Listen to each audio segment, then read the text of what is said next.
हाँ जी, आज की क्लास में रेजिस्टेंस के बारे में पढ़ेंगे कि वो कौन कौन से फैक्टर्स हैं जो रेजिस्टेंस को अफेक्ट करते हैं। ओम्स लॉ बताना जरा कोई, ओम्स लॉ क्या होता है? हाँ जी, ओम्स लॉ। दीक्षा,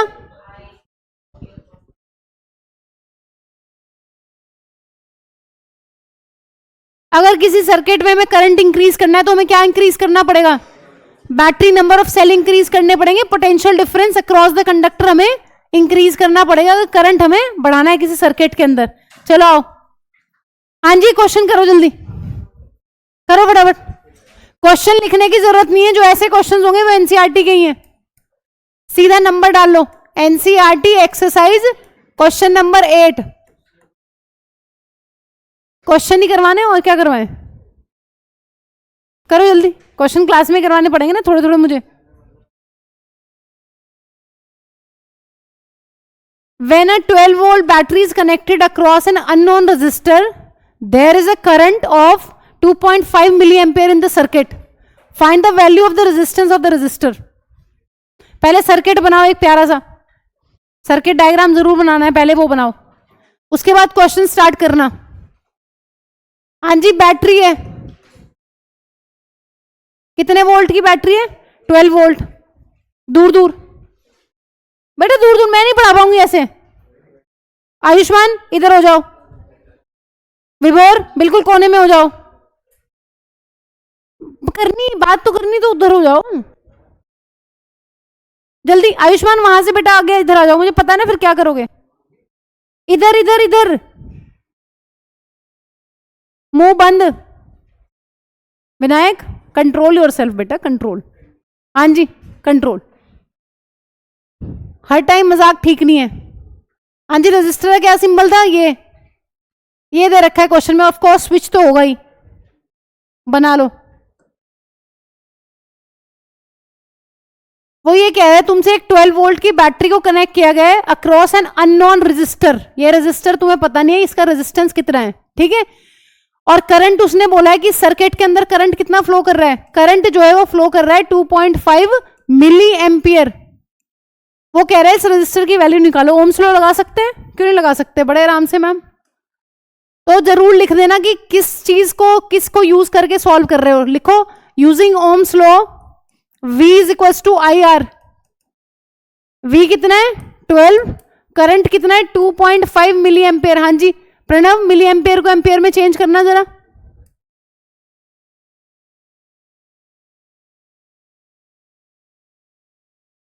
ये किसने बताया तुझे?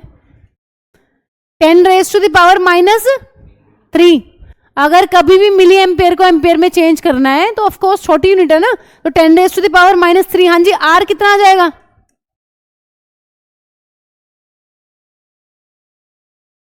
सॉल्व करो, कितना आ रहा है आर? सॉल्व करिए।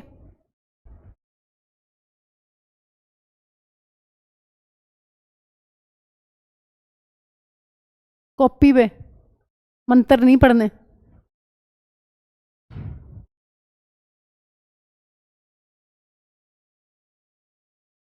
और वो चमत्कारी आंसर मत निकालना कल की तरह, और डेसिमल आंखों ही आंखों में काट दिया, पता नहीं कहाँ गया वो, मेरे को तो समझ ही नहीं आया था। लग रहा है बेसिक नहीं था।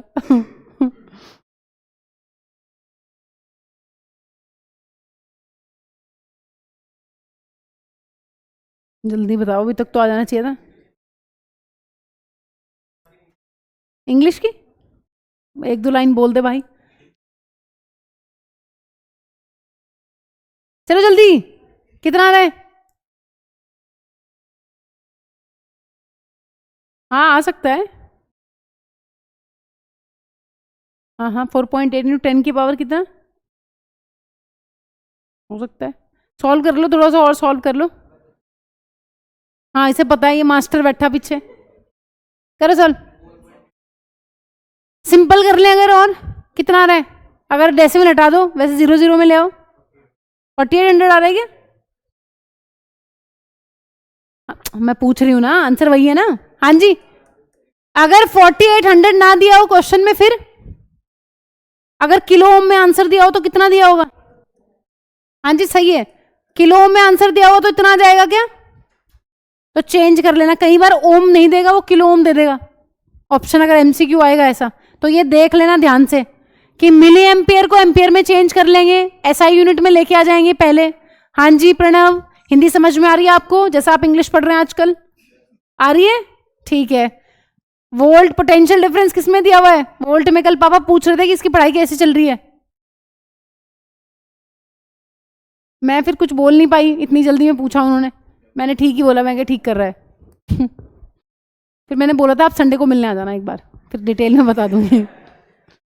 ठीक है, इजी सा सवाल है देखो, लेकिन सर्किट जरूर बना लेना पहले कि करंट कहां से कहां फ्लो कर रहा है, कितना है, क्या है। और ऑप्शन में अगर ऐसा कुछ ना दिया हो तो डरना नहीं है, किसी और यूनिट में आंसर दिया होगा तो किलो ओम में भी दिया हो सकता है, तो आंसर विल बी सेम। ठीक है, आओ जरा। हाँ जी, ये क्वेश्चन करो जल्दी, अपने आप लिख लो। हाँ लिखना है, ये कहां चला गया, करो करो जल्दी, प्रैक्टिस कर लो, जितने सवाल पॉसिबल है क्लास में ही कर लो। TYQs आज भेज दूंगी, जिसके पेपर में आ रहा है चैप्टर वो कर लेना, करो जल्दी, सवाल नोट करो फटाफट। A current of 10 ampere flows through a conductor for 2 minutes, calculate the amount of charge passing through the conductor. Second part में पूछा हुआ है if the charge on an electron is इतना, then calculate the total number of electrons flowing through the conductor. VI graph ये दिया हुआ है conductor के लिए, इस पूछा हुआ है तुमसे कि इस ग्राफ से आपको क्या पता चल रहा है, ये तो कल पढ़ के गए हो तुम, करो जल्दी सारे सवाल।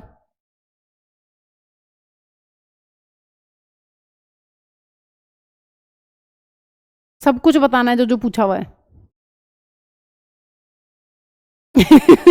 MCQ नहीं है, 3 पार्ट है ये A पार्ट में 2 सवाल पूछे हुए हैं और ये B पार्ट है, MCQ लग रहा है ये। आरुष करो, आता नहीं, अच्छा तेरा छूट गया था।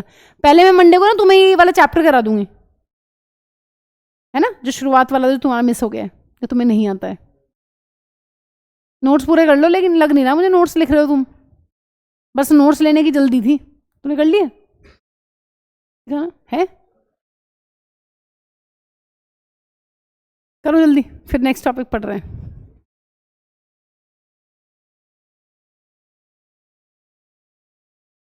कर लिए। और तुम क्या कर रहे थे? ये इसको देख रहा था करते हुए। प्लांट्स का पूरा हो गया?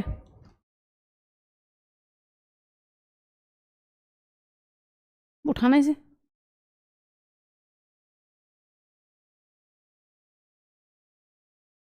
बेटा पूरा कर लो। और ऋषभ भेज देना बेटा, इलेक्ट्रिसिटी वाले ना।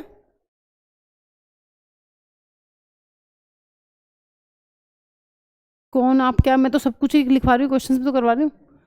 अहिल तुम भेज देना नोट्स, ठीक है, इलेक्ट्रिसिटी का PDF बना के भेज देना एक बार ग्रुप में, नहीं तो मुझे भेज देना, मैं ग्रुप में शेयर कर दूंगी। चलो जल्दी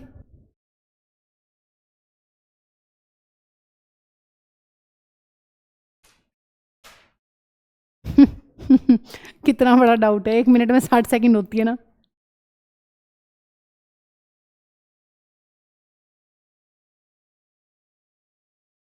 है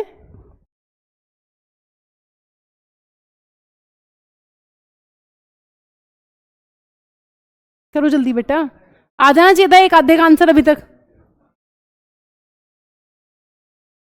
ग्राफ ये रहा, वो कह रहा है इस ग्राफ से क्या पता चलता है, वो ये सवाल पूछा हुआ है, VI graph for a conductor is as shown in the figure, what do you infer from this graph. कल बताया था ऐसा सवाल आएगा तो क्या लिखना है कि VI ग्राफ स्ट्रेट लाइन है, इसका मतलब Ohm's law is applicable in this case, बस। हाँ जी, क्या क्या दिया हुआ है क्वेश्चन में, पहले गिवन लिख लो। आई कितना दिया हुआ है 10 एम्पियर, टाइम कितना दे रखा है 2 मिनट। हाँ जी, 2 मिनट में कितनी सेकंड होंगी 120 सेकंड, ठीक है। फिर उसके बाद उसने तुमको बोला है कि calculate the amount of charge passing through the conductor. हाँ जी, क्या मतलब है इस चीज का, क्या मतलब है, कैलकुलेट द चार्ज। आयुष्मान विभोर उठ जाओ वहां से जल्दी, वहां तुम बैठे क्यों हो पता नहीं।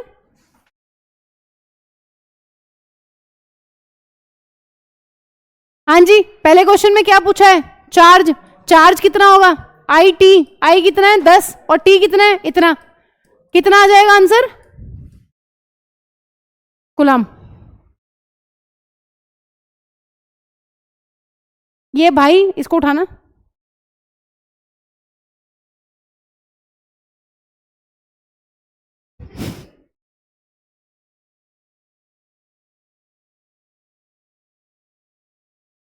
ये क्या हथियार टाइप का? अच्छा, कोल्ड ड्रिंक। ठीक है, किस किस का आंसर सही आ रहा है? फॉर्मूला बेस था, सिंपल सिंपल सा सवाल। हाँ जी, सेकंड वाला का बताओ। अब जो सेकंड वाला कर लेगा उस बच्चे में बात है, अदरवाइज कोई बात नहीं है तुम्हारे अंदर। जल्दी।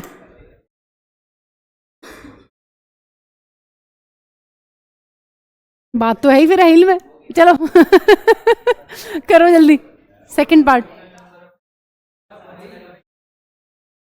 है, मतलब इस चार्ज में कितने इलेक्ट्रॉन्स हैं? इतने चार्ज में, पहले वाले जो पार्ट में चार्ज आया ना उसमें कितने इलेक्ट्रॉन्स हैं?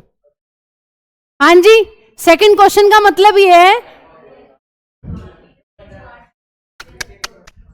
तुम क्लास से बाहर निकल जाओ। चलो निकलो, सबसे पहले तेरा ही नंबर है बेटा, तो तुम चुप तो बैठ सकते हो। अब मैं सीधा दरवाजा खोल के बाहर फेंकूंगी एक एक को उठा के। मुझे कोई डिस्टरबेंस नहीं चाहिए क्लास में, गुडर गुडर पुटर पुटर।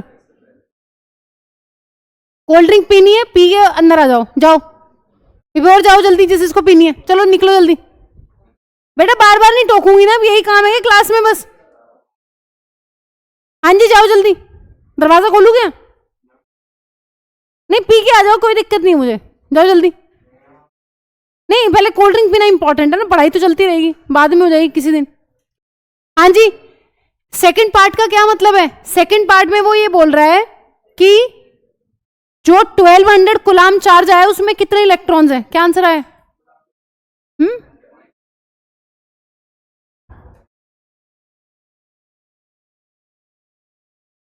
एक कूलाम में कितने होते हैं?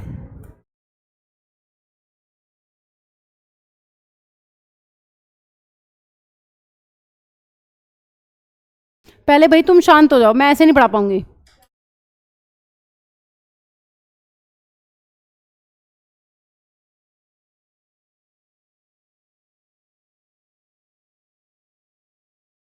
जिसको बात करनी है, जिसको कुछ पीना खाना है, बाहर चले जाओ। लेकिन बार बार मैं ब्लैक बोर्ड पे टर्न करूं, मुझे बातें नहीं चाहिए प्लीज, क्योंकि मुझे पढ़ाना है और कुछ को पढ़ना है यहाँ। कुछ को मस्ती करनी है, you can go out and do मस्ती।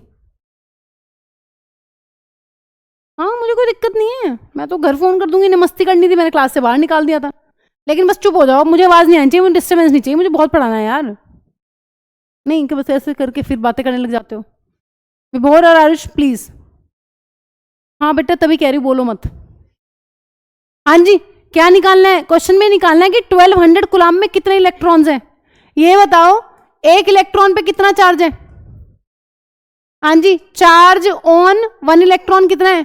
1.6 इंटू 10⁻⁻19 कूलाम। ये दे रखा है क्वेश्चन में, तो तुम्हें ये बताना है कि 1200 कूलाम में कितने इलेक्ट्रॉन्स हैं। हाँ, एक कूलम में इतने इलेक्ट्रॉन्स है ना बेटा। चार्ज तो ये है ना, ये चार्ज है, ये नंबर ऑफ इलेक्ट्रॉन्स है। बताओ कितना आंसर आ रहा है, किसी का आया हो तो सॉल्व करके। हर्षिल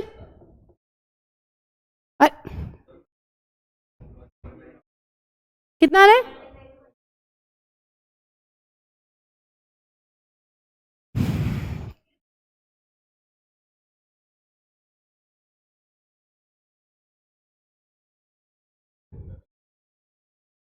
जल्दी करो, थोड़ा दिमाग खर्च करो अपना, सॉल्व करो भाई। पीवाई क्यू है, ऐसे थोड़ी ना टेकन फॉर ग्रांटेड हुआ हुआ नहीं तो बैठे हो आराम से।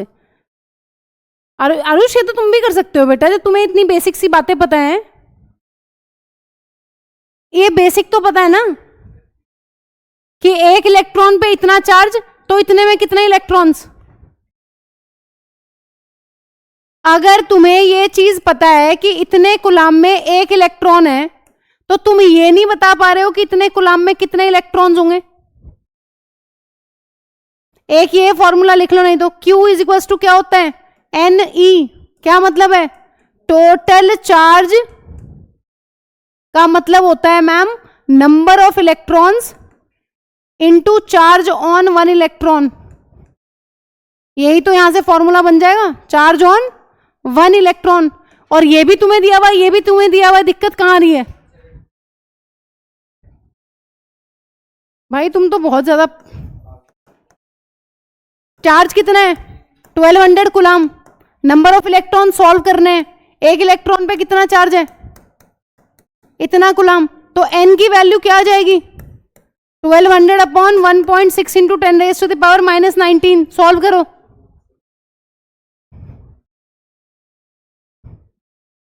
करो सॉल्व जल्दी।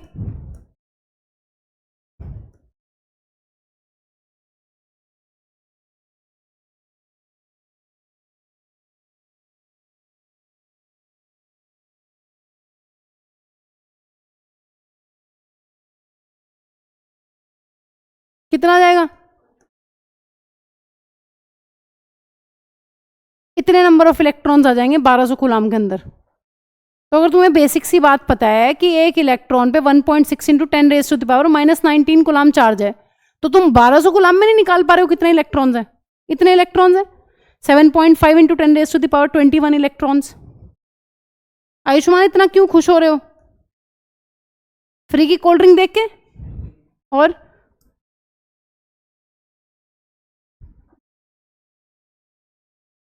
पढ़ लो, पढ़, ठीक है, डन। तीसरे वाले का आंसर लिखो कि अगर स्ट्रेट लाइन ग्राफ है, ये किसी से भी नहीं हुआ ना तुमसे, इससे क्या पता चलता है, मैथ्स नहीं कितने मूर्ख हो तुम, कुछ था ही नहीं, सब कुछ सामने लिखा हुआ है इतनी देर से। ऋषभ क्या समझ नहीं आ रहा इसमें, नहीं मतलब तुम किसी चीज में कंफ्यूज हो, है ना, ध्यान से सुनो अब दोबारा से। अगर कभी भी तुम्हें टोटल चार्ज दिया हो, टोटल चार्ज का मतलब क्या होता है, एक electron multiplied by number of electrons. भाई अगर एक इलेक्ट्रॉन की बात करेंगे तो एक इलेक्ट्रॉन पे इतना चार्ज है, अगर वो तुम्हें कह देगा कि 10 इलेक्ट्रॉन पे बताओ कितना चार्ज है, तो क्या करोगे, इसको 10 से मल्टीप्लाई कर दोगे ना, इतना चार्ज है। तो यही तो करना है, क्वांटाइजेशन ऑफ चार्ज बोलते हैं इसको, कि चार्ज जो है वो हमेशा पैकेट्स में होता है। तो ये बात ध्यान रखनी है तुम्हें, क्या बात ध्यान रखनी है, टोटल चार्ज का मतलब होता है number of electrons multiplied by the one charge on one electron. ठीक है, अब इसका थर्ड पार्ट भी कर लो, सारे PYQs हैं, तुमसे होने चाहिए सारे। हाँ जी, थर्ड पार्ट हो गया। थर्ड पार्ट में क्या आंसर लिख दोगे कि VI ग्राफ जो है वो एक स्ट्रेट लाइन है, और स्ट्रेट लाइन VI ग्राफ तभी आता है जब वो ओम्स लॉ को फॉलो करे। इसका मतलब यहां पर ओम्स लॉ जो है वो फॉलो हो रहा है, और ओम्स लॉ फॉलो होने का क्या मतलब है कि V is directly proportional to I, और वो हमें दिख ही रहा है यहां पर, कैसे, क्योंकि graph is a straight line. बस ये 2-3 बातें लिख के, ये भी PYQ है, 2024 में आया हुआ है। आओ जरा नेक्स्ट एक्टिविटी, एक एक्टिविटी हमने कर ली है, कौन सी, ओम्स लॉ वाली। अब दूसरी एक्टिविटी देखते हैं, इस एक्टिविटी में क्या बोल रहा है, take a nichrome wire, a torch bulb, a 10 watt bulb and an ammeter. एक एमीटर लेना है 0 से 5 एम्पियर की रेंज का, एक प्लग की और सम कनेक्टिंग वायर्स। ये सब कुछ लेके तुम्हें एक सर्किट बनाना है। तुम्हें पता है, हाँ जी, इलेक्ट्रिक सर्किट क्या होता है, इलेक्ट्रिक सर्किट क्या होता है अरफात, इलेक्ट्रिक सर्किट का मतलब है मैम जिस रास्ते से करंट जो है वो फ्लो करे, है ना, और बंद होता है मैम हमेशा वो रास्ता, तभी करंट फ्लो करेगा, अदरवाइज करंट फ्लो नहीं करेगा। क्या क्या होता है इसमें, ये बैटरी है मैम, ये स्विच है, ये एमीटर लगा रखा है। वोल्ट मीटर होता तो वो कहां होता, हाँ जी, वोल्ट मीटर कहां लगता है, सीरीज में कि पैरेलल में, पैरेलल में लगता है, लेकिन वो है नहीं, क्यों, क्योंकि मैम अभी हमने यहां पर कोई भी रजिस्टर नहीं लगाया है। अब ध्यान से सुनो वो क्या कह रहा है, set up the circuit by connecting 4 dry cells of इतना। क्या मतलब है, 4 ड्राई सेल लगाए हैं, कितना हो जाएगा पोटेंशियल डिफरेंस बैटरी का, 6 वोल्ट। ठीक है, तो कई बार क्वेश्चन में दिया होता है कि डायग्राम ड्रॉ करके बताओ, तो यहां ध्यान से देखना होगा कि कितने सेल दिए हुए हैं। तो 4 सेल दिए हुए, तो 4 बनाए हुए हैं, 1 2 3 4, वो बनाने पड़ेंगे तुम्हें एग्जाम में। Each in series with the ammeter, of course सारे सीरीज में लगते हैं, सिर्फ वोल्ट मीटर जो है वो पैरेलल में लगता है, सब कुछ सीरीज में, देखो यहाँ सब कुछ एक के बाद एक के बाद एक है। अब वो तुम्हें ये कह रहा है कि complete the circuit by connecting the nichrome wire in the gap X Y. ये तीन चीजें दी हुई हैं तुम्हें, ये वो कह रहा है कि एक बार इसको यहां कनेक्ट करो एक्स वाई पॉइंट के बीच में, एक बार इसको कनेक्ट कर दो, एक बार ले जाके इसको कनेक्ट कर दो। वो ये कह रहा है कि जो एक्स वाई दो पॉइंट्स दिए हुए हैं इनके बीच में अलग अलग चीजें लगाकर तुम्हें देखनी है और किस चीज को नापना है। वो ये कह रहा है कि जब भी तुम एक्सपेरिमेंट करते हो और करंट की रीडिंग लिखते हो तो बार बार आपको क्या करना है, टेक आउट द की। क्यों? हाँ जी, की को बार बार ऑफ करने की क्यों जरूरत है? नहीं तो सर्किट में करंट रहेगा ना, झटका लग सकता है, करंट लग सकता है, इसलिए वो कह रहा है बार बार की को ऑफ करके फिर दूसरी चीज कनेक्ट करो, दूसरा डिवाइस तब कनेक्ट करो। अब वो क्या कह रहा है, replace the nichrome wire with the torch bulb in the circuit and find the current through the. सीधी सी बात ये कहना चाह रहा है कि इन तीनों को लगा लगा कर देखो और ये चेक करो कि एमीटर की रीडिंग सेम आ रही है, अलग अलग आ रही है। हाँ जी, क्या वी के साथ छेड़खानी कर रहे हैं? नहीं। इस एक्टिविटी में आपको यह बोला गया है कि बैटरी को नहीं छेड़ना है, बैटरी 6 वोल्ट की है, 4 सेल लगे हुए, वो फिक्स है। क्या चीज चेंज करनी है? बस ये चीज चेंज करनी है, एक बार ये एक बार ये, तीन अलग अलग जो आपको चीजें गिवन है उनको लगा लगा के आपको क्या चेक करना है, एमीटर की रीडिंग। हाँ जी, एमीटर से क्या पता चलेगा? करंट। अब देखो ध्यान से सुनो, जब ये एक्टिविटी आप लैब में करोगे तो आप ये देखते हो कि जो करंट की रीडिंग है वो डिफरेंट है हर एक केस में। अब बताओ इस पे तुम क्या कमेंट करोगे कि मैम जब हमने यहां पर नाइक्रोम की वायर लगाई है एमीटर की रीडिंग अलग है, जब हमने 10 वॉट का बल्ब लगाया है एमीटर की रीडिंग अलग है, जब हमने टॉर्च बल्ब यहां पे लगाया है तो एमीटर की रीडिंग अलग है। एमीटर की रीडिंग कैसे पता है हमें? मैम ये तो हमें पता चल सकती है, सर्किट जैसे कंप्लीट होगा, करंट जैसे ही फ्लो करेगा सर्किट में, इसका काम ही होता है। ये एमीटर का क्या काम होता है? एमीटर का काम होता है सर्किट में हमें करंट बताना। अब ये तुम्हें यहां पर बताना है कि ये करंट अलग क्यों है, इन तीनों डिवाइसेस के लिए करंट अलग क्यों है, क्या रीजन हो सकता है इसका? Resistance, of course. इसका मतलब यह है कि जब हम पोटेंशियल डिफरेंस को मैम चेंज नहीं कर रहे हैं, ये हमारा सेम है। कैसे सेम है? वो देखो 4 सेल लगा रखे हैं, बैटरी जो है वो 6 वोल्ट की फिक्स है। वो तुम्हें ये कह रहा है ये वाली चीज चेंज कर करके देखो, तुम्हें करंट की रीडिंग अलग मिल रही है। क्यों? क्योंकि ये जो सारी चीजें ले रखे हैं, जितने इंस्ट्रूमेंट यहां पर ले रखे हैं, नाइक्रोम वायर तुमने ली है, तुमने 10 वॉट का बल्ब लिया है, इन सब का क्या चीज डिफरेंट है? इन सब का रेजिस्टेंस अलग है। कल फॉर्मूला भी पढ़ के गए थे, I is inversely proportional to R। कब? जब V क्या होता है? कांस्टेंट या फिर सेम होता है। पढ़ा था ना? इसका मतलब इस एक्टिविटी का सीधा सा सिंपल सा मतलब ये है, इस पूरी एक्टिविटी का मतलब ये है कि करंट जो है वो अलग अलग होता है अलग अलग कंपोनेंट के लिए। क्यों? क्योंकि उसका रेजिस्टेंस अलग है। इसके बेसिस पर हम डिवाइसेस को 3 कैटेगरीज में डिवाइड करते हैं, गुड कंडक्टर्स, रेजिस्टर्स और इंसुलेटर्स। क्या मतलब है? जो मैम कंडक्टर्स होते हैं जिनको हम गुड कंडक्टर्स कहते हैं, उनका रेजिस्टेंस मैम बहुत ही लो होता है। ये एलॉयज होते हैं, इनका एप्रिशिएबल रेजिस्टेंस होता है। एप्रिशिएबल रेजिस्टेंस का मतलब होता है जिसको हम नाप सकें और जिसका हम फायदा उठा सकें। अभी बता रही हूं क्या मतलब है, जिसको नापा जा सके और जिसका हम कोई फायदा उठा सकें, यूज कर सकें। और इंसुलेटर्स का रेजिस्टेंस क्या होता है? बहुत हाई। हाँ जी प्रणव, ये बताना रेजिस्टेंस का मतलब क्या बताया था कल?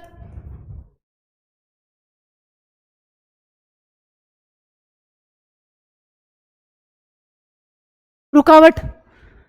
चार्ज फ्लो करना चाह रहा है, उसके रास्ते में रुकावट। तो तुम्हें पता ही है इंसुलेटर में तो रुकावट होती है।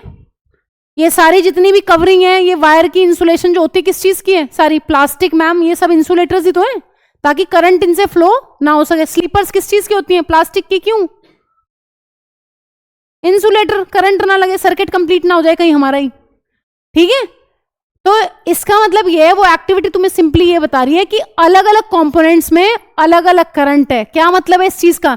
इस चीज का ये मतलब है मैम कि अगर V चेंज नहीं कर रहे हो तो I बढ़ेगा R के घटने पर और R बढ़ेगा I के घटने पर। इनवर्सली प्रोपोर्शनल है, ये चीज ध्यान रखनी है। रेजिस्टेंस कभी डायरेक्टली नाप लोगे किसी चीज से? कोई ऐसा इंस्ट्रूमेंट पड़ा है जिससे रेजिस्टेंस नापा जाए? नहीं। करंट नाप सकते हो। किसकी हेल्प से? एमीटर की हेल्प से। इसलिए एमीटर का ही यूज कर रहे हैं यहां। एमीटर से करंट नाप लो और इनडायरेक्टली फिर इसके बारे में कमेंट कर दो। हाँ जी, ये नोट करो जल्दी। एक्टिविटी 11.2 हेडिंग डालो और ये नोट कर लो कि करंट जो है वो अलग अलग कंपोनेंट्स में अलग अलग देखा गया है। क्यों? क्योंकि उनका रेजिस्टेंस अलग है, पोटेंशियल डिफरेंस अलग नहीं है। पोटेंशियल डिफरेंस बैटरी तो यहां फिक्स है 6 वोल्ट की। इसी बेसिस पर 3 टाइप के होते हैं कंपोनेंट्स, कंडक्टर्स, एलॉयज अभी हमने बहुत सारे पढ़ने हैं। एलॉयज से क्या बनाते हैं? रेजिस्टर्स बनाते हैं। इनको बहुत ज्यादा यूज करने वाले हैं चैप्टर में आगे। और इंसुलेटर्स। इंसुलेटर की कहानी तो बस यही खत्म कर देंगे लिख के। इंसुलेटर वो है जिनका रेजिस्टेंस बहुत ज्यादा हाई है, जिनसे करंट पास नहीं करता, ना इनके पास कोई फ्री इलेक्ट्रॉन्स नाम की चीज होती। किनके पास पढ़ के गए थे कल फ्री इलेक्ट्रॉन्स होते हैं? मेटल्स के पास, है ना। एलॉयज क्या होते हैं? मिक्सचर ऑफ मेटल्स, ठीक है। इनके पास होते हैं फ्री इलेक्ट्रॉन्स बट कम होते हैं। अभी पढ़ रहे हैं आगे, बहुत ज्यादा वैसे डिटेल में जाने की जरूरत नहीं, लेकिन फिर भी थोड़ा समझ लेंगे कि मैम इनका रेजिस्टेंस तो हमने 0 बोल दिया है गुड कंडक्टर्स का, और इनका आप कह रहे हो कुछ रेजिस्टेंस होता है, बने तो ये भी मेटल से ही है, फिर ऐसा क्यों है?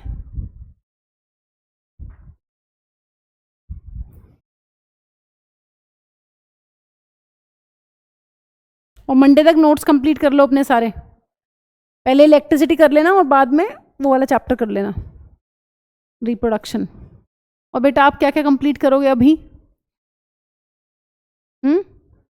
कर लेंगे तो है, कर कैसे लेंगे? लेकिन हाथ तो 2 ही दिए भगवान ने, लिखा तो एक से ही जाएगा। या दोनों में ताकत है? ये तुम्हारे दोस्त है? हाँ जी।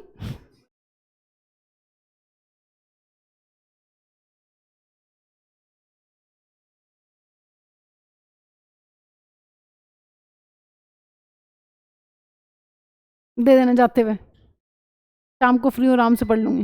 अब पंखे बंद करो, करो जल्दी। हो गया क्या? अब इतना इसको इतना सजाओ मत, क्योंकि अभी आगे मैंने एक टेबल लगा रखी है तुम्हारे लिए। अब ध्यान से सुनो एक इंपॉर्टेंट चीज, इस एक्टिविटी की समरी है ये तो, कि अलग अलग कंपोनेंट्स का अलग अलग करंट है। अलग अलग करंट इसलिए है क्योंकि अलग अलग रेजिस्टेंस है। किसी मटेरियल का रेजिस्टेंस बहुत ज्यादा हाई होता है, किसी का बहुत लो होता है, और किसी का ठीक ठाक होता है। आओ जरा, अब तुम्हें पता है कि मैम जो ये कंपोनेंट्स होते हैं उनको 3 कैटेगरीज में डिवाइड किया गया। सुन लो, पहले लिखना बाद में, पहले सुनो पूरा। जो गुड कंडक्टर्स होते हैं उनके पास बहुत ही फ्री इलेक्ट्रॉन्स होते हैं। हाँ जी, फ्री इलेक्ट्रॉन्स का क्या मतलब है? लूजली बाउंड इलेक्ट्रॉन्स या फ्री इलेक्ट्रॉन्स का क्या मतलब है? ये कोई एटम है मैम, आउटर मोस्ट शेल में कल हम पढ़ के गए थे कि जो अपने इलेक्ट्रॉन्स को बहुत इजीली दान कर दे, छोड़ दे बहुत इजीली। वो कौन छोड़ सकते हैं? मेटल्स। क्यों? क्योंकि उनकी जो बाहर वाली शेल्स होती हैं वो न्यूक्लियस से बहुत दूर होती हैं। इसका मतलब जो गुड कंडक्टर्स है, ज्यादातर हम किसकी बात करते हैं यहां पर? मेटल्स की। Metals are good conductors. कुछ ज्यादा होते हैं, उन्हीं का जिक्र यहां पर कर रहे हैं। मेटल्स के पास या गुड कंडक्टर्स के पास लूजली बाउंड इलेक्ट्रॉन्स है, इसलिए इलेक्ट्रिसिटी कंडक्ट करते हैं, बट इनका रेजिस्टेंस जो होता है वो बहुत ही लो होता है। किसके बराबर? अप्रोक्सीमेटली 0 लिख लो, ठीक है। इसीलिए किस चीज को बनाने के काम आते हैं? वायर्स को। हाँ जी, बिजली की तारें गुड कंडक्टर्स। क्यों? मैम आराम से इलेक्ट्रिसिटी को कंडक्ट कर देना, इलेक्ट्रिसिटी पास कर देंगे, इसीलिए। और क्यों? ये 3 एग्जांपल्स लिख लेना। अब इसको छोड़ो भी, इसको भी डिस्कशन करना है थोड़ा सा ज्यादा। इधर आओ। इंसुलेटर्स कौन होते हैं? अक्सर इंसुलेटर्स जो है वो नॉन मेटल्स होते हैं मैम, नॉन मेटल्स के बने होते हैं। तो नॉन मेटल्स अपने इलेक्ट्रॉन को, तुम्हें पता है क्या नॉन मेटल इलेक्ट्रॉन को आसानी से छोड़ते हैं? छोड़ते ही नहीं, होता भी नहीं मैम उनके पास। इनके स्ट्रक्चर में कभी भी फ्री इलेक्ट्रॉन्स नहीं होते हैं, तो यहां पर एब्सेंस ऑफ फ्री इलेक्ट्रॉन्स है, इसलिए इलेक्ट्रिसिटी कंडक्ट नहीं करते। और इनका रेजिस्टेंस क्या होता है? बहुत ज्यादा हाई। इसीलिए कहां यूज करते हैं इंसुलेटर्स को? हाँ जी, इंसुलेटर्स को यूज करते हैं मैम प्रोटेक्टिव कवरिंग बनाने में। जितने भी इलेक्ट्रिशियन के पास जितनी भी टूल्स होती हैं, सबके ऊपर प्लास्टिक की कवरिंग। जहां भी तुम इलेक्ट्रिसिटी जहां भी चल रही है, उसके ऊपर किस चीज का इंसुलेशन है? हर जगह प्लास्टिक। क्यों? ताकि मैम अंदर ही करंट फ्लो करे, बाहर ना आ जाए वो, ठीक है। तो इसीलिए हर चीज पे क्या है? इंसुलेशन है। अब बीच वाले पे आ जाओ जरा, एलॉयज और रजिस्टर। अब पूरे चैप्टर में आगे इसी की बात होगी। रजिस्टर रजिस्टर रजिस्टर को सीरीज में लगा दो, रजिस्टर को पैरेलल में लगा दो, रजिस्टर को ऐसे लगा दो, रजिस्टर का ये कर दो, ये करेंगे। ध्यान से सुनो जरा। रजिस्टर अक्सर किससे मिलके बने हैं? एलॉयज से। एलॉयज क्या होते हैं? पिछले चैप्टर में पढ़ा है। हाँ जी बताइए, व्हाट आर एलॉयज? विभोर ये तो पढ़ा था, एलॉयज क्या होते हैं? मेटल मेटल के मिक्सचर्स या फिर मेटल नॉन मेटल के मिक्सचर्स मैम, ठीक है। तीन तुम्हें पढ़ने हैं इस चैप्टर में ये, ठीक है। देखो एलॉयज मिलकर तो बने हैं मेटल से ही, जिनकी हम यहां पे बात करेंगे वो सारे मेटल के ही एलॉयज हैं। लेकिन मैम ये लिखा हुआ है यहां पर कि they have less free electrons. देखो ये इनकी अलग चीज है, इनके बने तो ये भी मेटल से ही है, लेकिन इनके पास इलेक्ट्रॉन्स कैसे होते हैं? फ्री इलेक्ट्रॉन्स जो हैं कम है। पहली इंपॉर्टेंट चीज जो इनको अलग बनाती है कंडक्टर से। अब मैंने यहां दूसरी चीज लिखी है, इनका रेजिस्टेंस तो बहुत लो है। बहुत लो का क्या मतलब है? हाँ जी प्रणव, बाधा कम होने का क्या मतलब है? अगर किसी का रेजिस्टेंस बहुत लो है इसका मतलब इलेक्ट्रिक करंट क्या हो रहा होगा? बहुत इजीली पास हो रहा होगा मैम। एप्रिशिएबल का मतलब होता है बच्चों जिसको हम थोड़ा सा मेजर कर सके, वो तो अप्रोक्सीमेटली 0 है। और सबसे इंपॉर्टेंट चीज है इसका हम फायदा उठाते हैं हर जगह।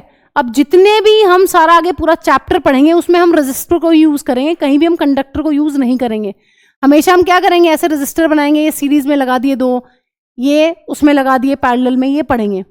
ध्यान से सुनो, इसका बहुत ज्यादा एप्लीकेशन है। एप्लीकेशन क्या है? It is used as electric component to control current. हर जगह रजिस्टर का यूज होता है करंट को कंट्रोल करने के लिए, ठीक है। ऋषभ सुन रहा था, ऋषभ ने देखा सब लिख रहे हैं, मैं भी लिख लेता हूं। पहले सुन लो फिर लिख लेना। हाँ जी चलो लिख लो पहले। अब यहां पर इंटरेस्टिंग चीज ये है कि मैम जब एलॉयज मेटल से ही मिलके बने हैं तो यहां पर इनका रेजिस्टेंस ज्यादा क्यों है कंडक्टर से? इनका भी लो ही होता जब मेटल से मिलके बने। देखो ध्यान से ये बात सुन लो, ये पॉइंट इंपॉर्टेंट है। एलॉयज या रेजिस्टर में कितने टाइप के मेटल हैं? मैम अलग अलग टाइप के मेटल्स हैं, एक मेटल तो नहीं है। कितने टाइप के मेटल हैं? कितने भी हो सकते हैं मैम, जैसे इसमें 4 हैं, इसमें 2 हैं, इसमें 3 हैं। अब जब इलेक्ट्रॉन यहां से जा रहे होंगे ना बच्चों, जब वैलेंस इलेक्ट्रॉन यहां धक्का मुक्की होगी तो धक्का मुक्की बहुत ज्यादा होने वाली है। पहले तो लिख लो, तुम्हारा लिखने पे ही ध्यान है, पहले लिख लो क्योंकि मुझे समझाना है वाला पॉइंट तुम्हें। लिख लो पहले, चलो लिखो। नाइक्रोम में कौन कौन से वो है मेटल्स? निकल, क्रोमियम, मैग्नीज और आयरन। NiCr MnFe, निकल, क्रोमियम, मैग्नीज और आयरन। इसमें कौन है? कॉपर और निकल, कॉन्स्टेंटन। और नेक्स्ट है भाई मैंगानीन, इसमें कौन है? Cu, निकल और Mn। ये 3 एलॉयज इस चैप्टर में तुम्हारे कोर्स में है, ठीक है। बाकी वो एलॉयज तो है ही, ब्रास, ब्रॉन्ज। अमेलगम क्या होता है? हाँ जी व्हाट इज अमेलगम? अरे डेंटिस्ट तो यूज करते हैं। एमलगम क्या होता है? Hg के साथ किसी का भी एलॉय। मरकरी एक बेसिक चीज है एमलगम में, बाकी सिल्वर मिला दो, गोल्ड मिला दो और दांतों में भर दो। डेंटल अमलगम फिलिंग के काम आता है।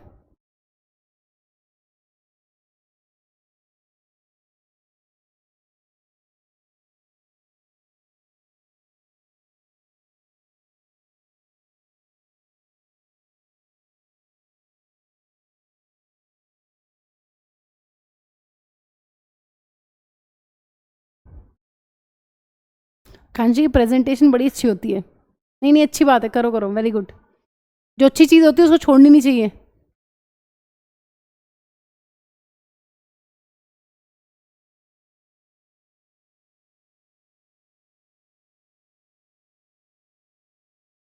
प्रेजेंटेशन तो लड़कों की होती है, लड़कों की कॉपी देखने लायक होती है। अच्छी है, मैं थोड़ी ना क्या है, वो बस वो थोड़ा सा डेकोरेट कर लेती है अच्छे से।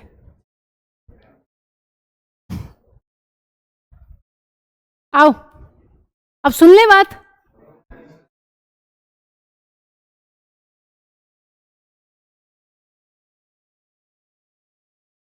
लिखो लिखो जल्दी। सबसे ज्यादा फ्री इलेक्ट्रॉन्स कंडक्टर के पास, रेजिस्टेंस कम मतलब करंट भाग के दौड़ के चला जाए, कोई दिक्कत नहीं आएगी।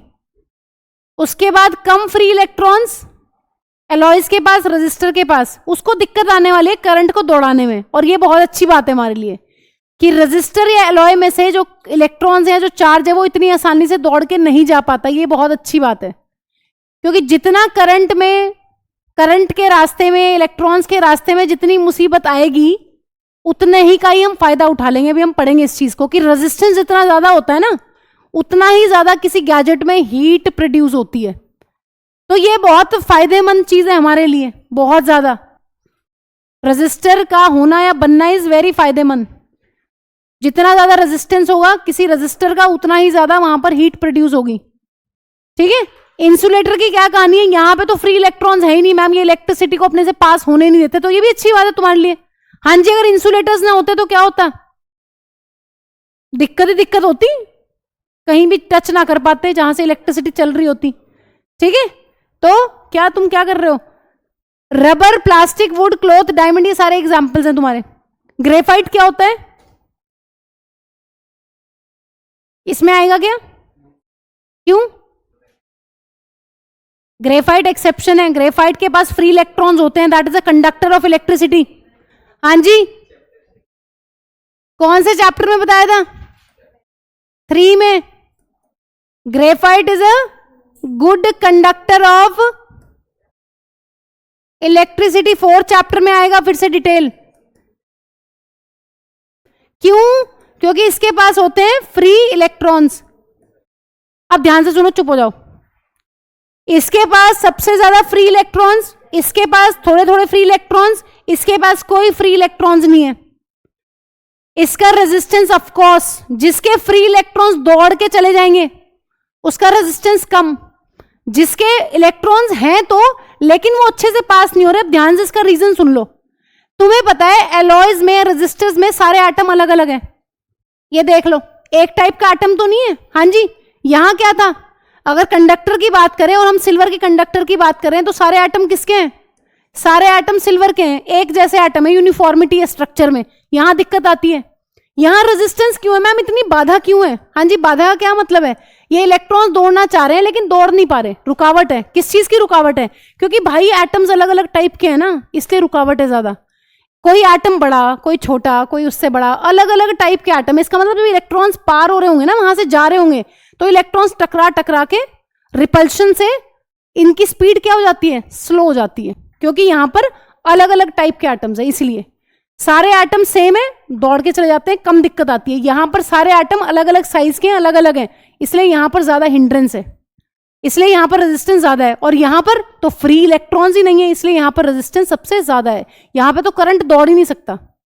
इसके अपने फायदे हैं, इसके अपने फायदे हैं, इसके अपने फायदे हैं। ठीक है, इसको भी आगे डिस्कस करते हैं डिटेल में। हाँ जी, लिख लिया? चलो आओ जरा, तीसरी इंपॉर्टेंट एक्टिविटी।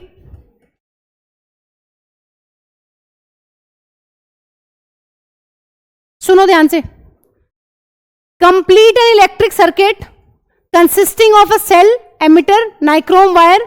अच्छा सुन लो, चुप चुप चुप चुप, शांत, पढ़ने की जरूरत नहीं है, मैं बता रही हूं क्या लिखा हुआ एक्टिविटी में। ध्यान सुनो।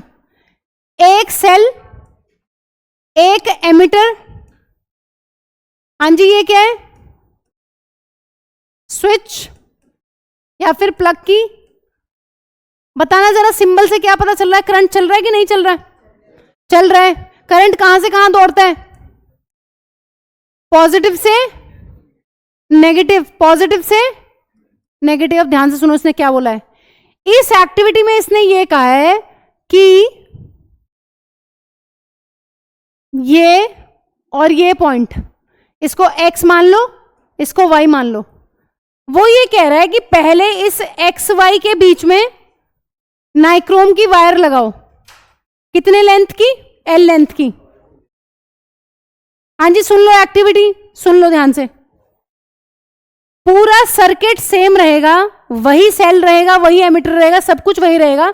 आपको क्या करना है? x और y पॉइंट के बीच में पहले L लेंथ की नाइक्रोम वायर लगानी है। फिर वो कह रहा है कि एक्स वाई पॉइंट में आपको डबल लेंथ की नाइक्रोम वायर लगानी है। तीसरी, दरवाजा क्यों खोल दिया?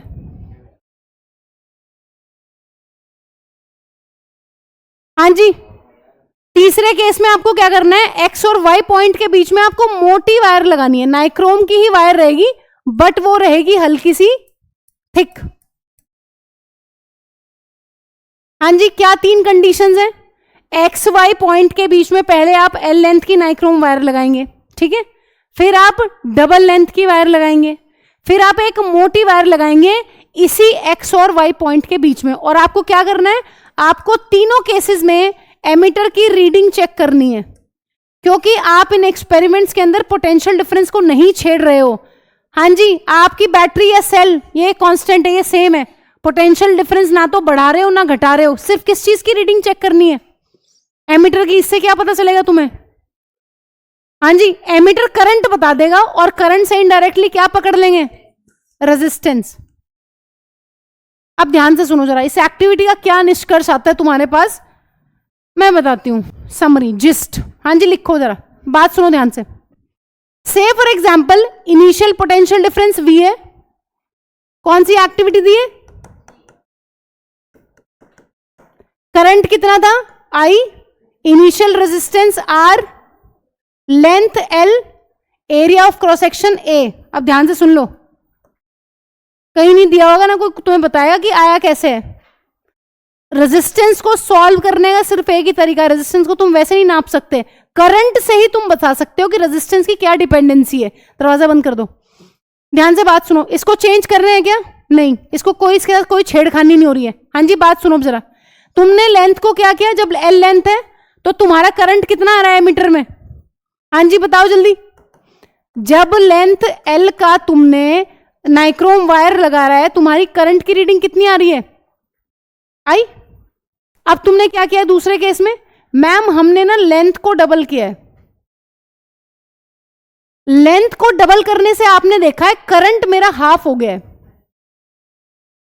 हाँ जी, आपको रेजिस्टेंस को पकड़ना है कि रेजिस्टेंस किस किस फैक्टर पे डिपेंड कर रहा है। तो तुम्हारे पास कोई डायरेक्टली इंस्ट्रूमेंट नहीं है, कोई डिवाइस नहीं है कि तुमने कनेक्ट कर दिया उसको सर्किट में और तुमने पता लगा लिया कि रेजिस्टेंस ये नहीं। तुम V को चेंज नहीं कर रहे हो, और जब तुम V को चेंज नहीं कर रहे हो तो तुम्हें पता है मैम करंट से हम बता सकते हैं। हाँ जी, करंट से बता सकते हैं कि नहीं? अब बताओ जरा, क्या बताओगे रेजिस्टेंस के बारे में? अगर लेंथ को डबल करने पे मेरे एमीटर की रीडिंग हाफ हो गई तो मेरा रेजिस्टेंस क्या हुआ होगा? रेजिस्टेंस में मेरा क्या हो गया? डबल। क्यों? वहां से अगर मेरा V सेम है, अगर मेरा V चेंज नहीं हो रहा है, तो अगर मेरा करंट हाफ होगा तो मेरा रेजिस्टेंस क्या हो जाएगा? डबल। यहां से, ठीक है। अब क्या किया तुमने? उसके बाद मैम हमने क्या किया, हमने एरिया चेंज किया। हमने क्या किया? एरिया डबल किया। हाँ जी, एरिया चेंज करने का क्या मतलब है? Area of the wire.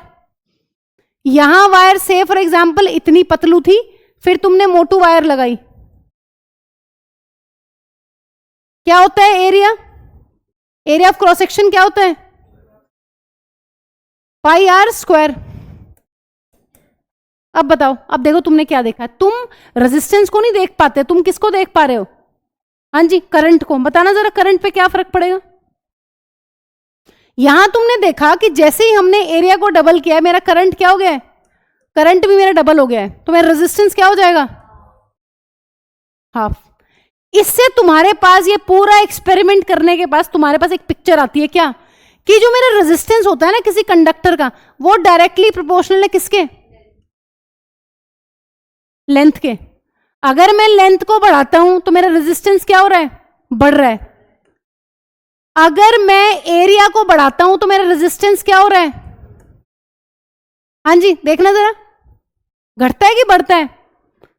इसका मतलब मैम हम ये चेक कर रहे हैं इस एक्टिविटी में कि रेजिस्टेंस कैसे बढ़ता और घटता है, by changing the length, area या फिर मटेरियल ऑफ द कंडक्टर। तो तुम्हारे पास तुम्हें रेजिस्टेंस कैसे पता चला है? भाई रेजिस्टेंस तो हमने इनडायरेक्टली सॉल्व किया है मैम, हमें करंट पता चला है एमीटर से। V मेरा सेम है, लेकिन करंट में देख रहा हूं, अगर मेरा करंट लेंथ डबल करने पे आधा हो रहा है, जो मेरा एक्टिविटी में रिजल्ट आता है जब मैं एक्सपेरिमेंट करता हूं लैब में, तो अगर मेरा करंट हाफ हो रहा है तो मेरा रेजिस्टेंस क्या हो जाएगा, डबल। वो इस रिलेशन से है, तो दो रिलेशन यूज करनी है।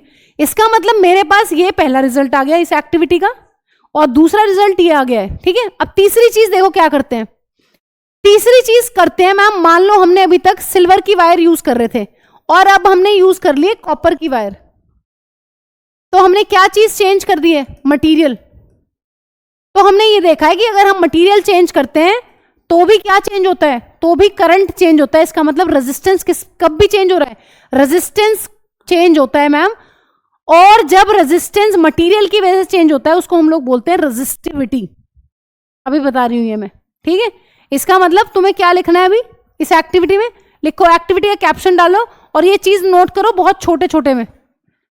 ये तुमसे कोई पूछेगा नहीं, लेकिन तुम्हारी अपनी अंडरस्टैंडिंग के लिए कि हमने कैसे पकड़ा, हमने ये चीज कैसे सॉल्व करी कि मेरा रेजिस्टेंस किस तरीके से डिपेंडेंट है लेंथ पे और एरिया ऑफ क्रॉस सेक्शन पे। तो ये अपनी भाषा में अपने शब्दों में जैसे तुम्हें समझ में आया लिखो, इसको छोटा लिखना शॉर्ट में, मैंने बहुत बड़ा बड़ा लिख दिया है। Factors affecting resistance of a conductor, caption लिख लो इस एक्टिविटी का लिखना है तो। हाँ जी, factors affecting resistance of a conductor. ये तुम्हारी अपनी अंडरस्टैंडिंग के लिए, नहीं तो बुक में डायरेक्ट दिया हुआ है, कुछ नहीं। इसका मतलब अगर लेंथ एल है तो वो सारी चीजें हैं जो शुरू में ले रखी हैं। अगर लेंथ को डबल करोगे तो रेजिस्टेंस भी डबल होगा। इसका मतलब रेजिस्टेंस जो है वो लेंथ ऑफ कंडक्टर के डायरेक्टली प्रोपोर्शनल है। कैसे पता, करंट आधा हुआ है ऐसे पता है। अगर मैंने एरिया डबल किया है तो मेरा करंट भी डबल हुआ है। रेजिस्टेंस क्या हुआ होगा, आधा, क्योंकि रेजिस्टेंस और करंट की जो रिश्तेदारी है वो इन्वर्सली प्रोपोर्शनल है। इसका मतलब मेरा रेजिस्टेंस जो है वो इन्वर्सली प्रोपोर्शनल है एरिया ऑफ क्रॉस सेक्शन के। और यहां पर एरिया ऑफ क्रॉस सेक्शन का मतलब है एक सिलेंडर होती है वायर, पाई आर स्क्वायर। तीसरा फैक्टर क्या है, तीसरे फैक्टर में मैम मुझे एक्टिविटी में भी ये चीज बोली गई है कि तुम मटेरियल चेंज करके देखो, कॉपर की जगह एल्यूमिनियम है, फिर सिल्वर है, किसी और की वायर लगा के देखो कि करंट में वैल्यू में चेंज आ रहा है, तो हाँ जी चेंज आ रहा है। इसका मतलब रेजिस्टेंस मटेरियल पे भी डिपेंड करता है, मटेरियल ऑफ द वायर है, मटेरियल ऑफ द कंडक्टर। ठीक है, ये नोट कर लिया अपनी अंडरस्टैंडिंग के लिए। इनडायरेक्टली सॉल्व किया है भैया, सब कुछ इनडायरेक्टली है। अगर तुम्हें लेंथ का इफेक्ट पता करना है रेजिस्टेंस पे तो तुमने करंट पता किया है और करंट से तुमने रेजिस्टेंस निकाला है। ऐसे ही यहां पर अगर एरिया का इफेक्ट देखना है तो पहले तुमने करंट का इफेक्ट देखा है, फिर तुमने रेजिस्टेंस बताया है। तो ये करा हमने इस एक्टिविटी में। टेम्परेचर का भी असर होता है, टेम्परेचर बढ़ाओगे घटाओगे तो दिक्कत आएगी। इसलिए तुम्हारी बुक में एक टेबल दी हुई है एट 20 डिग्री सेल्सियस, वो वैल्यूज तुम्हें लर्न नहीं करनी है। रेजिस्टिविटी की वैल्यू हमेशा पेपर में तुम्हें गिवन होगी, कोई फालतू की कुछ टेंशन नहीं लेनी, बस फॉर्मूला याद करने हैं इस चैप्टर में। पता चला जो रेजिस्टिविटी के रट्टे लगा रहे हैं। लिखो factors affecting resistance of a conductor, पहली चीज लिखो length of the conductor.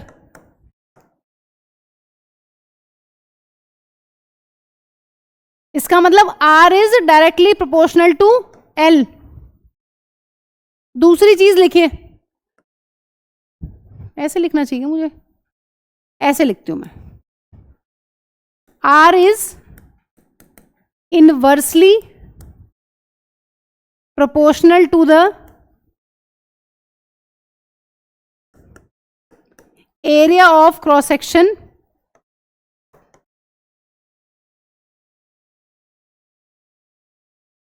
Of a conductor. हाँ जी, कैसे लिखेंगे, इनवर्सली प्रोपोर्शनल को मैम ऐसे लिख देंगे। हाँ जी, तीसरी चीज मटीरियल ऑफ द कंडक्टर, और मटीरियल ऑफ द कंडक्टर के लिए हम लगाते हैं एक प्रोपोर्शनैलिटी का कांस्टेंट रो। लिखो जल्दी, रेजिस्टेंस 4 बातों पे डिपेंड करता है, length of the conductor, area of cross section, common sense है। ये बताओ मोटी तार में से करंट जल्दी जाएगा या पतली में से? मोटी में से। सेम यहां है, मोटी का मतलब क्या है? जिसका एरिया ज्यादा है। तो एरिया ज्यादा तो क्या चीज ज्यादा हो गई? करंट ज्यादा हो गया, रेजिस्टेंस कम हो गया। ठीक है, हाँ जी। अब फॉर्मूला बना लेते हैं इसका बेचारे का। कंबाइनिंग 1 and 2, अगर पहली और दूसरी इक्वेशन को कंबाइन करेंगे तो क्या आ जाएगा? R is directly proportional to L upon A। अब ये हटाना पड़ेगा, प्रोपोर्शनैलिटी का साइन हटाने के लिए क्या करेंगे मैम? एक कांस्टेंट लगाएंगे। हाँ कर, हाँ रो, रो है, रोना नहीं है लेकिन नाम है इसका रो, ये रोएगा। याद नहीं करनी वैल्यू, बुक में पूरी एक टेबल दे रखी है, वैल्यूज हमेशा मिल जाएंगी पेपर में, है बेटा?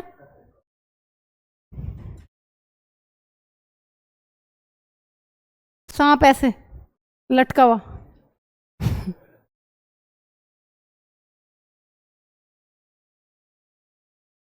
ये रो बेसिकली बताता है कि मटेरियल चेंज हुआ है, मटेरियल। हाँ जी, हो गया।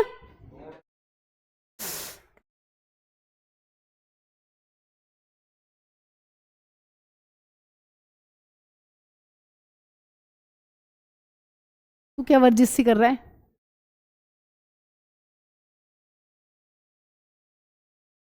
पापा आ गए ना?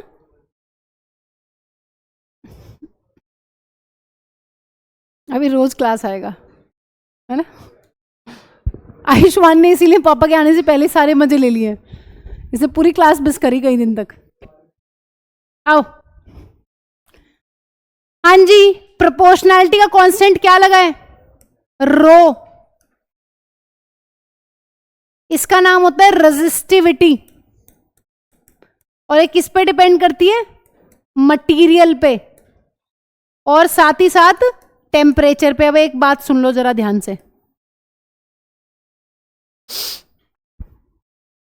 रेजिस्टेंस किस किस चीज पे डिपेंड कर रहा है? हाँ जी, रेजिस्टेंस देखना, लेंथ ऑफ द कंडक्टर पे, एरिया ऑफ क्रॉस सेक्शन पे, मटेरियल पे, टेम्परेचर पे।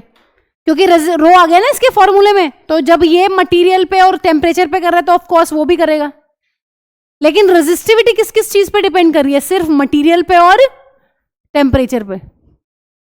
ये तुम्हें कोई टेंशन लेने की जरूरत नहीं है, पेपर में तुम्हें मिलेगा कि इस फलाने टेम्परेचर पे रेजिस्टिविटी की वैल्यू ये है, वो क्वेश्चन में बस ले लेना अपनी, कुछ नहीं है। अब एक डेफिनेशन लिखवानी पड़ेगी, इसके बाद मैं दोबारा इस रेजिस्टिविटी और रेजिस्टेंस के डिफरेंस पे आऊंगी कि मैम इन दोनों में डिफरेंस क्या है। ठीक है, तो क्या क्या पढ़ लिया तुमने अभी तक? पहले ये बता दो मुझे आज। एक तो तुमने ये पढ़ा है कि अलग अलग कंपोनेंट्स का अलग अलग करंट मिला है हमें एक एक्टिविटी में, उससे हमें ये पता चला है कि रेजिस्टेंस अलग अलग होता है अलग अलग कंपोनेंट्स का। कितने टाइप के कंपोनेंट्स मिल गए ऑन एन एवरेज? 3। इंसुलेटर्स जिनका रेजिस्टेंस बहुत ज्यादा हाई है, जिनसे करंट पास ही नहीं होता। गुड कंडक्टर जिनसे करंट रोक नहीं सकता उनमें कोई, वो तो सीधे भागा जाता है, रेजिस्टेंस बहुत लो है। हाँ जी, एक बीच वाले जो हमारे काम के, जिनका हम फायदा उठाएंगे, सारे के सारे इलेक्ट्रिक सर्किट्स में भी आ गए, उनको कहते हैं रेजिस्टर्स। वो क्या है? बेसिकली एलॉयज है। ठीक है, उनमें एक रेजिस्टेंस की जो वैल्यू होती है वो होती है जितनी हमें चाहिए, जो हम एक्सपेरिमेंट्स में जिसको एक्सप्लॉइट करते हैं, यूज करते हैं। ठीक है, फिर उसके बाद तुमने क्या पढ़ा है कि रेजिस्टेंस किस किस फैक्टर पे डिपेंड करता है। हाँ जी, रेजिस्टेंस कौन से फॉर्मूले में कांस्टेंट था? ओम्स लॉ में V इक्वल्स टू IR में कांस्टेंट है वो यहां कांस्टेंट नहीं है, यहां वेरिएबल है। वो तुम क्वेश्चन का पैटर्न देख के ही समझ जाओगे क्या सवाल में कौन सी चीज का सवाल है। इसलिए मैं क्वेश्चन साथ में करवा रही हूं ताकि तुम्हें ओम्स लॉ का सवाल आए तो R रेजिस्टेंस कांस्टेंट है, यहाँ कांस्टेंट थोड़ी ना है। जहां वो कहेगा कि लेंथ बताओ बढ़ा दी, एरिया घटा दिया, बताओ क्या है नया रेजिस्टेंस, तो वहां ये थोड़ा ना लिखोगे कांस्टेंट है same everywhere all the time same it is, है ना? नहीं लिखोगे ना, तो वहां सॉल्व करना पड़ेगा फॉर्मूले में वैल्यू पुट करके। तो समझ जाना, क्वेश्चंस मैं करवा रही हूँ उसका कोई रीजन है क्यों करवा रही हूँ, नहीं तो मैं तो क्या अब तक आधा चैप्टर हो जाता, क्या जरूरत थी। हाँ जी, एक कूलाम किसे कहते हैं? नहीं, एक कूलाम किसे कहते हैं?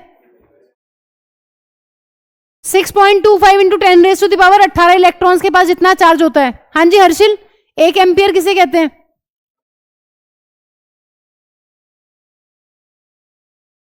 1 कूलम चार्ज फ्लो करे 1 सेकंड में। हाँ जी, 1 वोल्ट किसे कहते हैं? 1 volt 1 joule upon 1 coulomb. 1 coulomb charge को मूव करने के लिए कितना काम कर रहे हैं? 1 जूल का काम कर रहे हैं, तो उसको क्या बोलते हैं? 1 वोल्ट। हाँ जी, और क्या पढ़ा 1 1 वाला? 1 ओम क्या है? बस ये नहीं, ओम, 1 ओम। हाँ जी मैम, 1 वोल्ट अपॉन 1 एम्पियर। ठीक है, अब इस पे आ जाओ कि ये रेजिस्टिविटी कैसे डिफाइन होगी। वैसे तो इसकी अलग मतलब है, उसको मैं शायद कल ही तुम्हें एक्सप्लेन करूं कि रेजिस्टेंस और रेजिस्टिविटी में क्या फर्क है मैम, ये मैं कल एक्सप्लेन करूंगी, लेकिन इसकी डेफिनेशन लिख लो जो एनसीईआरटी में दी हुई है। आओ जरा देखना, जरा कौन से फॉर्मूले में आया रेजिस्टिविटी। अभी तक रेजिस्टिविटी कौन से फॉर्मूले में आया? सिर्फ इसी में आया है, तो इसी का यूज करेंगे। बताना जरा कैसे एक्सप्लेन कर सकते हो 1 1 रख के। अगर किसी कंडक्टर की लेंथ 1 मीटर है और किसी कंडक्टर का area of cross section 1 metre का स्क्वायर है, तो रेजिस्टेंस किसके बराबर है?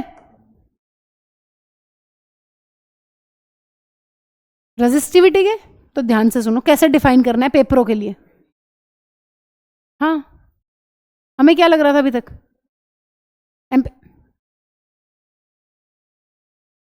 ध्यान से सुन, रेजिस्टिविटी किसी भी कंडक्टर का रेजिस्टेंस होता है जिस कंडक्टर की लेंथ हो 1 मीटर और उसका एरिया ऑफ क्रॉस सेक्शन हो 1 मीटर का स्क्वायर। बस ये डेफिनेशन लिखनी है आज, यहीं पे काम खत्म हो जाएगा। और डिफरेंस कल समझेंगे कि रेजिस्टेंस और रेजिस्टिविटी में कुछ फर्क है या नहीं है। हाँ जी, ये बताना जरा, क्या रेजिस्टिविटी डिपेंड करती है लेंथ पे और एरिया पे? नहीं, वो सिर्फ मटेरियल और टेम्परेचर की प्रॉपर्टी है। मटेरियल चेंज करोगे, टेम्परेचर इधर उधर करोगे, फिर चीजें चेंज होंगी। लेकिन रेजिस्टेंस सब पे डिपेंड करता है, मटेरियल पे, टेम्परेचर पे, लेंथ पे, एरिया पे। तो दोनों अलग अलग बातें कल पढ़ेंगे कि क्या अलग है मैम इन दोनों में, बट इसकी डेफिनेशन लिख लो भाई। रो देखो, electrical resistivity is defined as the resistance. Electrical resistivity is defined as the resistance offered to the current flow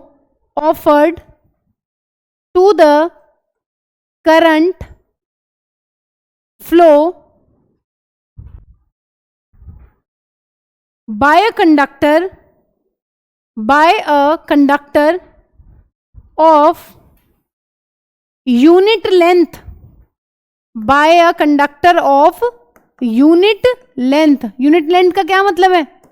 1 metre length. Unit का मतलब होता है 1। याद हो अगर तुम्हें, पॉजिटिव यूनिट चार्ज आया था एक जगह कहीं पे, पोटेंशियल डिफरेंस की डेफिनेशन में आया था कि एक यूनिट पॉजिटिव चार्ज को एक पॉइंट से दूसरे पॉइंट पे ले जाने पे जो वर्क डन करते हैं, तो वहां भी आया था यूनिट का मतलब होता है 1। ठीक है, 1 मीटर का कंडक्टर है, क्या लिखा है बताना जरा एक बार। Resistance offered by the conductor of unit length having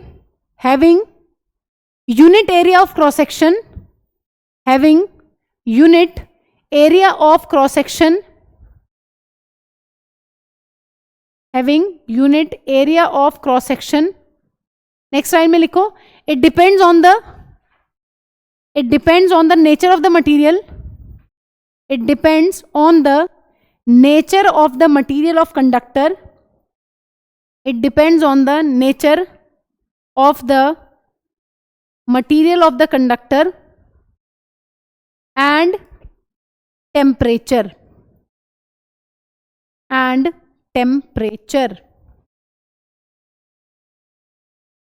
हाँ जी, ऐसा यूनिट बताना जरा रेजिस्टिविटी की कोई।